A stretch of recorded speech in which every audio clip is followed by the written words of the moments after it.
Hello friends, welcome on this platform. L'attaque sur le pont de Kerch a déclenché ce que vous avez vu hier. Donc, les Ukrainiens ont attaqué le pont.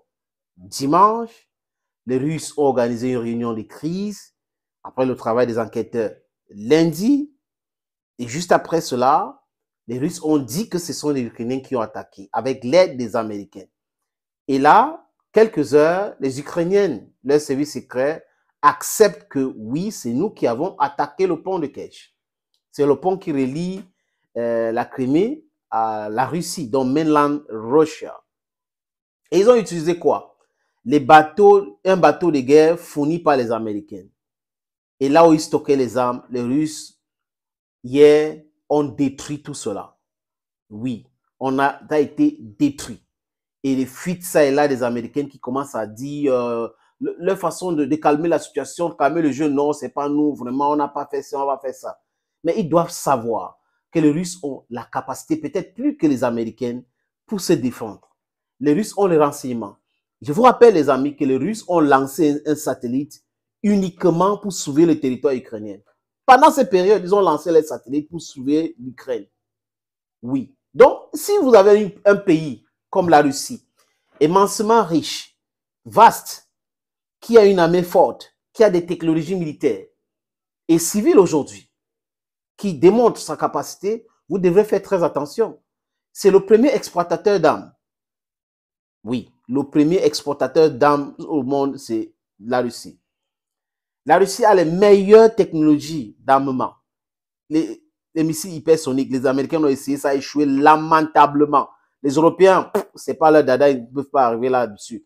Et les Russes ont transféré cette technologie à la Chine et en Iran. C'est de bonne guerre. Ils font ça clairement parce qu'il ne faut pas l'encerclement de la Russie. C'est clair, c'est pour cette raison que ces puissances-là travaillent ensemble d'arrache-pied pour la dédollarisation, travaillent d'arrache-pied pour qu'on ne les encercle pas, pour que s'il y a un problème, ça déclenche. Et bientôt, vous allez voir les amis, il y aura un front militaire pour les BRICS. Donc, si un pays des BRICS est attaqué, les autres pays vont se sentir attaqués et ils vont défendre ce pays. Ça va se passer comme ça et c'est ce non-sens que les Américains ont promu dans le monde qu'on appelle le temps aujourd'hui, que il s'appelle Donald Trump, qui avait dit non, il fallait arrêter avec ce non-sens.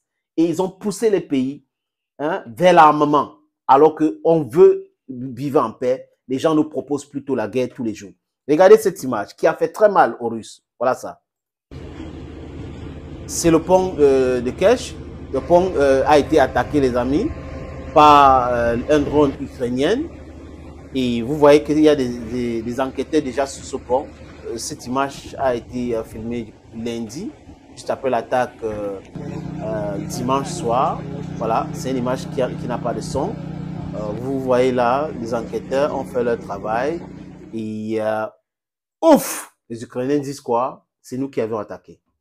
Et après la réunion de crise, la Russie avait déjà décidé sur les cibles. Donc, comme Odessa est proche et que c'est un port, on va détruire le matériel militaire, on va détruire les entrepôts, on va détruire les ponts, on va détruire tout le système électrique, on va détruire tout. Et ils ont, dans cette perspective-là, ils ont montré leur capacité à le faire. Et ils ont menacé les pays de l'OTAN qui ont écouté, qui ont compris que ce n'est pas la blague. La Russie n'est pas en train de blaguer. La Russie n'est pas en train de rigoler avec sa souveraineté ou avec sa sécurité. Si des gens prennent leur souveraineté, leur sécurité au sérieux, il ne faut pas qu'ils rigolent avec les autres. Vous ne pouvez pas, aux dépens des autres personnes, penser votre sécurité. Non. Et si on vivait dans la paix, tout le monde devrait oublier tout cela. Mais on sait qu'en Occident, ils aiment le conflit. Ils sont toujours dans un système conflictogène tous les jours pour maintenir leur hégémonie. Chers amis, comme je vous ai montré, vous avez vu ce qui s'est passé. Et j'ai dit les Américains, la peur, oui, parce qu'il faut, you have to be cautious. So this caution now is making them understand that the Russians are not playing. The deal on wheat has the Russians pulled out of it. So it's making things very difficult for them.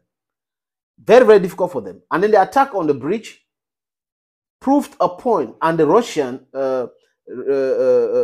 did reply vigorously by destroying the only ship the United States furnished to Ukraine destroying infrastructures in Odessa. So it's a seaside city that was partly destroyed by Russia yesterday in the night.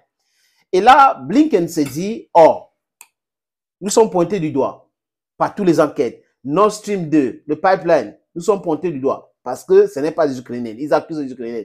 Maintenant, Blinken oublie que les Russes ont fait les enquêtes et ils ont dit clairement qu'il y a un drone de reconnaissance américaine qui a survolé la zone. Donc, ça a donné les informations. Et là, dorénavant, vous savez ce qui s'est passé avec l'autre drone. Les Russes ne vont pas laisser ces drones-là, ils vont détruire les zones systématiquement parce que c'est pour leur sécurité. Et tout de suite, ils ont riposté. Le matériel qu'on a utilisé pour envoyer ces drones-là a été détruit. Les amis, c'est pas possible. Blinken dit lui que non, ce n'est pas nous, on n'a pas donné le renseignement. Écoutons. On the Kerch Bridge, this is a situation that we're monitoring, and I don't really have anything in particular to offer on that. Just I can say as a general proposition. Of course, Ukraine has to decide how it conducts this war in defense of its territory, its people, its freedom. Rien n'est facile quand vous avez affaire avec un pays comme la Russie. Vous avez compris, Blinken, les amis. Vous avez compris? Il est en train de dire non, non, ce n'est pas nous, haut les mains, ce n'est pas nous, vraiment, ne nous accusez pas, ce n'est pas nous, les Ukrainiens font ce qu'ils veulent. C'est faux. L'Ukraine est téléguidée par les Américains. Ce sont les Américains qui tirent la ficelle. Et d'un certain côté aussi, les vassaux, les laquais américains en Europe tirent aussi les ficelles. Voilà les gens qui téléguident l'Ukraine. Dis ceci, il va dire. Dis cela, il va dire.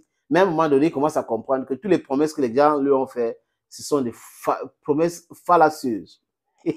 Ah là là. On n'est pas dupes, hein. Nous savons ce qui se passe. Nous savons que c'est vous.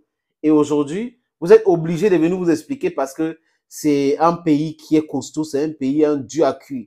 Si c'était un petit pays, vous devriez dire que les Américains et les Alliés vont riposter, vont réagir, vont faire ceci. Essayez. On va couler vos bateaux, vos porte-hélicoptères, vos porte-avions. On va les couler. Essayez. Vos avions seront détruits. Oui, ils savent. Donc, ils ne peuvent pas s'amuser.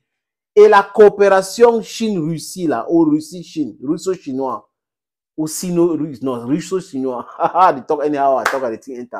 c'est très compliqué pour ces gars-là. Et les Russes et les Chinois ont compris. La Chine aussi a compris qu'on a besoin de la Russie. Et la Russie, on a besoin de la Chine. Et là, c'est compliqué à gérer. L'OTAN plus n'est rien face à ces deux puissances-là, les amis. Ils ont voulu, ils vont devoir gérer ça et résoudre cette équation. Thank you, dear friends, for watching the video.